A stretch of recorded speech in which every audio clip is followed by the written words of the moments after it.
Hello everyone, good morning and welcome back. I'm Raj, zero guest science classes, and today is Saturday. So today is word power class. So without wasting more time, let's start the class. As usual, you can take a screenshot. I hope आपने screenshot ले लिए होंगे। तो चलिए सीखते हैं बिना समय गवाए हुए। तो आज का जो वर्ड का जो पैटर्न बनाया गया है वो केवल क्या है, ये केवल मैरिज पर यानी शादी के लिए ऊपर बनाया गया है। तो शादियां में जो होती है उसी बेस पे बनाया गया। तो पहला वर्ड क्या होता है शादी का सबसे मेन, दुल्हन दूल्हा। तो पहला वर्ड क्या है, BRIDE। इसको हम क्या बोलेंगे, ब्राइड। क्या बोलेंगे, ब्राइड। और ब्राइड का मतलब क्या होता है, दुल्हन। उसी प्रकार से GROOM, इसको बोलेंगे ग्रूम। क्या बोलेंगे, ग्रूम। और ग्रूम का मतलब होता है दूल्हा। ठीक है, हाँ दूल्हा बहुत आदमी बोलेगा लेकिन दूल्हा बोलते हैं एक्चुअली में, दूल्हा। उसके बाद है VERMILLION। आप लोग खुद प्रोनाउंसिएशन कीजिए, क्या है, क्या पढ़ेंगे इसको, आप लोग भी बता सकते हैं। वर्ड मिलियन, क्या है, वर्ड मिलियन। और वर्ड मिलियन का मतलब होता है सिंदूर, जो कि एक बहुत बड़ा शादी का अहम हिस्सा होता है ना। अगर सिंदूर ही ना पड़े तो क्या हो, शादी नहीं माना जाएगा। यानी मेन क्या आइडेंटिफाई करता है सिंदूर, यानी जिस लड़की या औरत के मांग में सिंदूर हो तो उसको क्या बोलेंगे, क्या पहचान है, सिंदूर का। तब हम लोग जान जाते कि वो शादीशुदा है। यानी औरत की पहचान सिंदूर, नहीं औरत की पहचान नहीं, सॉरी, शादीशुदा औरत की पहचान क्या होता है, सिंदूर।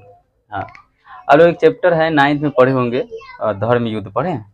इंग्लिश का एक बहुत प्यारा सा चैप्टर जिसमें एक लड़की पूछती है अपने मम्मी से कि what is identity of women, पूछती है वो। तो उसकी मम्मी बोलती है कि क्या सेंसलेसनेस क्वेश्चन करते रहती है ना। तो बोलता है कि तुम्हारे पापा, मतलब उसके बाद उसके पापा का इंटरव्यू होता है। उसके पापा बताते हैं कि क्या आइडेंटिफाई है। तो उसके पापा बोलते क्या कि एक औरत की पहचान क्या होता है, शादी। अगर वो शादीशुदा नहीं है तो मतलब क्या है, उसका कोई पहचान ही नहीं है। लेकिन मेरे हिसाब से ये गलत भी था, क्योंकि देखिए एक शादीशुदा औरत मतलब शादी अगर करे लड़की तो पहचान, अगर लड़का ना करे तो साधु कहलाता है। मान लो अगर लड़का शादी नहीं करता है तो वह साधु कहलाता है ना।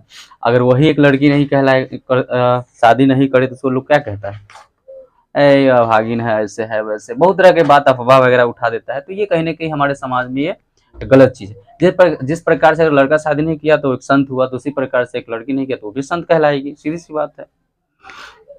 लेकिन हमारे समाज में जितने भी नियम कायदे बनाए जाते हैं केवल केवल फायदे के लिए, और हमेशा पुरुष प्रधान रहा है।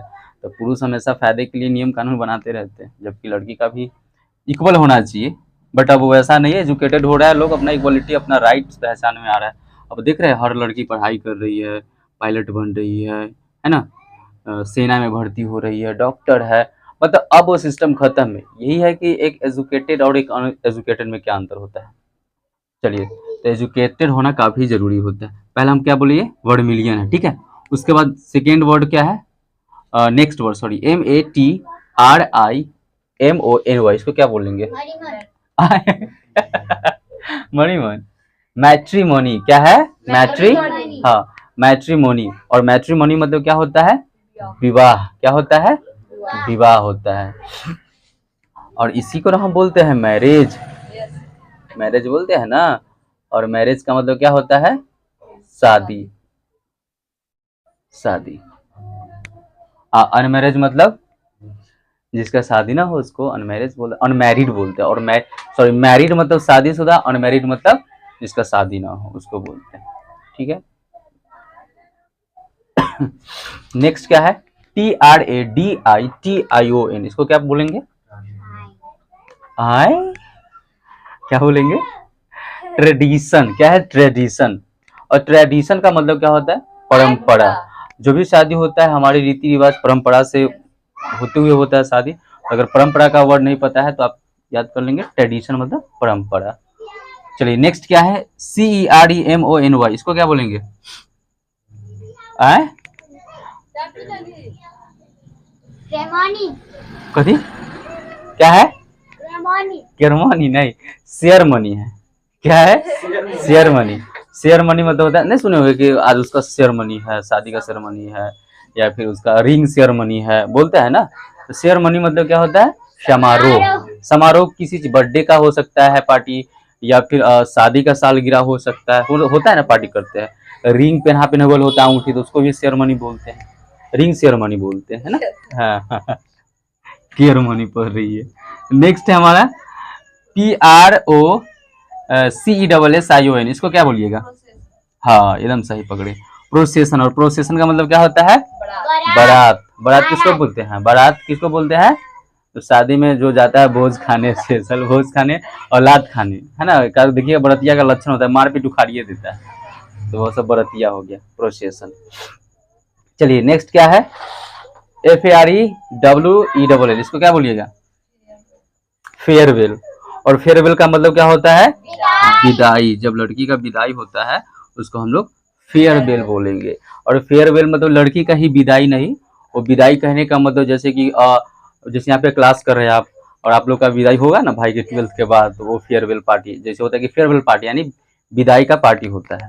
ऐसे हम लोग भी क्लास करते थे, तो वहाँ पे जब हम लोग का बैच खत्म हुआ तो हम लोग खूब फेयरवेल पार्टी मनाया, सर को मिठाई वगैरह खिलाए, तो फेयरवेल पार्टी होता है। तो एक तो वो विदाई हो गया, जो लड़की का विदाई होता है उसको बोलते हैं। और ऐसे जब कोई स्कूल से कोई प्रिंसिपल का विदा हो रहा है, बच्चा यहाँ से जा रहा है, तो उसको भी फेयरवेल बोलेंगे, ठीक है। अब फेयरवेल तो विदाई हो गया, उसी से वर्ड बना है, मतलब उसी का वर्ड है जुदाई, है ना। विदाई और जुदाई में क्या है, विदाई का मतलब होता है लोग खुशी से जाता है एक तरह से, और जुदाई का मतलब होता है कि इसमें दुख होता है। जब हम किसी अपनों से बिछड़ते हैं तो उसको हम क्या बोलते हैं, जुदाई। और इसको बोलते हैं सेपरेशन। क्या बोलते हैं, सेपरेशन। और सेपरेशन का मतलब होता है जुदाई, ठीक है। नेक्स्ट क्या है, MARRVEL, इसको क्या बोलिएगा, इजी है एकदम, मार्वल है, मार्वल। देखो VE है ना, बहुत आप लोग अपने दिमाग से सही लोगे, मार्वेल सही है, लेकिन इसका प्रोनाउंसिएशन रियल में मार्वल होगा। और मार्वल का मतलब क्या होता है, चमत्कार। क्या है, मार्वल मतलब चमत्कार। और चमत्कार का और सारा वर्ड होता है, जैसे कि मिरेकल। मिरेकल मतलब ये होता है चमत्कार, ठीक है। नेक्स्ट वर्ड क्या है, पढ़िए खुद से, RECTIFY, क्या पढ़ेंगे, रेक्टिफाई। क्या है, रेक्टिफाई। और रेक्टिफाई मतलब क्या होता है, सुधारना। यानी कोई चीज गड़बड़ है और उसको हम सुधार रहे हैं, तो उसको हम रेक्टिफाई बोल सकते हैं कि जैसे कि तो अपना राइटिंग में रेक्टिफाई करो, राइटिंग में सुधार करो, ठीक है। अपना दिमाग को रेक्टिफाई करो, है ना, सुधारो दिमाग को, कमजोर होते जा रहा है। और सुधारना का एक वर्ड और होता है इम्प्रोवाइज, है ना। इम्प्रोवाइज मतलब भी सुधारना होता है, ठीक है। इम्प्रूव मतलब भी सुधारना होता है। नेक्स्ट एंड लास्ट वर्ड क्या है हमारा, फुली। इसको बोलेंगे फुली, FOO से फुल हुआ, हाँ फुली। और फुली मतलब क्या होता है, मूर्खता। ऐसे मान लो ये तुम्हारी मूर्खता है, तो क्या बोलेंगे, इट्स योर फुली। क्या बोलेंगे, इट्स योर फुली। यह उसकी मूर्खता है, तो क्या बोलेंगे, इट्स हीज फुली, ठीक है। तो इस प्रकार से आप सेंटेंस भी क्रिएट कर सकते हैं। एक बार रिपीट मोड में आएंगे, आप लोग नहीं बोलिएगा, चलिए वो अच्छा लोग देंगे और देखेंगे। पहला वर्ड है ब्राइड। ब्राइड मतलब दुल्हन, ग्रूम मतलब दूल्हा, वर्मिलियन मतलब सिंदूर, मैट्रिमोनी मतलब विवाह, ट्रेडिशन मतलब परंपरा, सेरेमनी मतलब समारोह, प्रोसेशन मतलब बारात, फेयरवेल मतलब विदाई, और सेपरेशन मतलब जुदाई, मार्वेल मतलब चमत्कार, रेक्टिफाई मतलब सुधारना, और फुली मतलब मूर्खता, ठीक है। तो आई होप गाइस आपको ये वर्ड ऑफ द वीक अच्छा लगा होगा और यहाँ से आप कुछ ना कुछ लर्न किए होंगे। तो ऐसे में वीडियो को प्यार दीजिए, like share and comment subscribe also. फिर हम लोग मिलते हैं नेक्स्ट वीडियो में, तब तक के लिए जय हिंद जय भारत।